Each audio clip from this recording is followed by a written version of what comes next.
नमस्कार दोस्तों, आप सभी को जय श्री राम। हनुमान जी को कलयुग का जीवित देव कहा जाता है। क्या हनुमान जी आज भी जिंदा हैं? यह सब जानने के बाद आपको भी यकीन नहीं होगा। भगवान हनुमान जी आज भी जिंदा हैं। इस बात को बताने की जरूरत नहीं है कि भगवान हनुमान अमर थे। हिंदू धार्मिक ग्रंथों में सभी देवी देवताओं के स्वर्ग में वापस जाने की कहानियां देखने और सुनने को मिलती हैं। शेष रहते हनुमान जी किसी भी ग्रंथ में हनुमान जी के मरने और स्वर्ग में जाने की बात देखने को नहीं मिलती है। कुछ महान लोगों ने उनके दर्शन भी करने की बात कही है, जिसमें तुलसीदास, स्वामी रामदास जैसे महापुरुष शामिल हैं। हनुमान जी को मानने वाले लोग कहते हैं कि हनुमान जी हर उस स्थान पर मौजूद हैं जहां उनके भक्त उन्हें सच्चे दिल से बुलाते हैं। दुनिया भर में कई ऐसी जगह हैं जहां ऐसे पैरों के निशान बने हुए हैं जिन्हें देखने के बाद पता चलता है कोई ऐसा जीव मौजूद है जो आकार में बेहद विशाल है।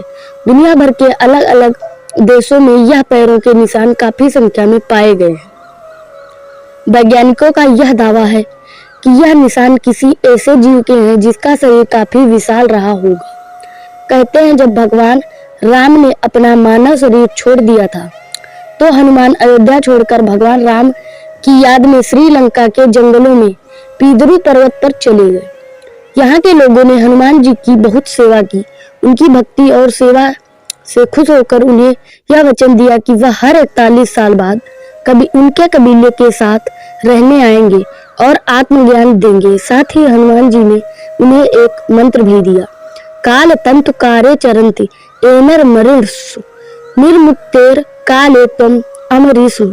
और इस मंत्र को देते हुए कहा, जब भी तुम मेरे दर्शन करना चाहो तब यह मंत्र पढ़ना, मैं पलक झपकते ही आ जाऊंगा।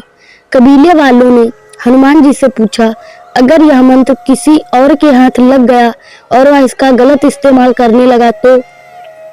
तब हनुमान जी ने उनसे कहा कि यह मंत्र सिर्फ उस इंसान के लिए काम करेगा जिसको अपनी आत्मा का मुझसे जुड़े रहने का एहसास होगा, और जहां यह मंत्र पढ़ा जाएगा वहां से 980 मीटर तक ऐसा कोई भी इंसान नहीं होना चाहिए जो मुझ में सच्चा विश्वास न रखता हो। यह जंगली आदिवासी समुदाय आज भी मौजूद हैं और श्रीलंका के जंगलों में बाहरी समाज से एकदम दूर हैं। इनका रहन सहन, पहनावा और भाषा भी एकदम अलग है। सेतु संगठन के अनुसार इस कबीले के समूह को मातंग लोगों का समाज कहा जाता है। इस समुदाय पर लोगों का ध्यान तब गया जब सेतु नामक एक संगठन ने उन्हें और अच्छी तरह से जानने के लिए जंगली जीवन शैली अपनानी शुरू की और उनसे संपर्क साधना शुरू किया। उन समूहों से जो जानकारी उन्हें मिली वह बेहद ही चौंका देने वाली थी। अध्ययनकर्ताओं के अनुसार मातंगों के हनुमान जी के साथ विचित्र संबंध हैं। फिर इनकी विचित्र गतिविधियों पर गौर किया गया तो पता चला कि यह सिलसिला रामायण काल से चला आ रहा है। जब हनुमान जी उनके साथ होते हैं तब वह यह गतिविधियां करते हैं। सेतु संगठन के अनुसार जब हनुमान जी मातंगों के पास हर 41 साल बाद आते हैं तो उस समय उनके द्वारा किए गए कार्यों और उनके द्वारा बोले गए शब्दों का प्रत्येक मिनट का वर्णन उन आदिवासियों के मुख्य बाबा मातंग अपनी हन पुस्तिका में नोट करते रहते हैं।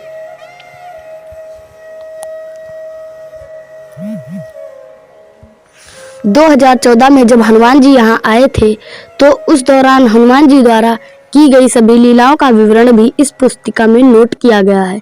सेतु संगठन ने यह दावा किया, उनके संत पीदरू पर्वत की तलहटी में स्थित अपने आश्रम में एक पुस्तिका को समझकर इसका आधुनिक भाषा में अनुवाद करने का प्रयास कर रहे हैं। लेकिन इन आदिवासियों की भाषाएं जितनी पोचीदा हैं तो हनुमान जी की लीलाएं भी उससे कहीं ज्यादा पोचीदा बताई जा रही, जिस कारण इस पुस्तिका को समझने में काफी समय लग रहा है। इन लोगों के अनुसार हनुमान जी आज भी जिंदा हैं और हिमालय के जंगलों में रहते हैं। हनुमान जी 17 मई 2014 को इनसे मिलने आए थे। अब वह 41 साल बाद यानी 2055 में फिर से आएंगे। उन्होंने बताया पिछले साल एक रात उन्हें कैसे हनुमान जी ने दर्शन दिए। सेतु अनुसार हनुमान जी ने मातंगों को एक बच्चे की पिछले जन्म की कहानी सुनाई और उन्होंने बताया कैसे हनुमान जी ने उन मातंगों के साथ शहद की खोज की और वहाँ क्या क्या घटनाएं घटित हुई। उन्होंने समय की अवधारणा को भी बताया। जब मनुष्य समय के बारे में सोचता है तो उसके मन में घड़ी का विचार आता है। लेकिन हनुमान जी तो चिरंजीवी थे। हनुमान जी और अन्य देवों के लिए धरती का समय क्षणिक है। मनुष्य का एक वर्ष देवी देवताओं के एक दिन के बराबर ही होता है। आपको वीडियो कैसा लगा कमेंट बॉक्स में जरूर बताएं और कमेंट बॉक्स में जय श्री राम लिखना ना भूलें। धन्यवाद।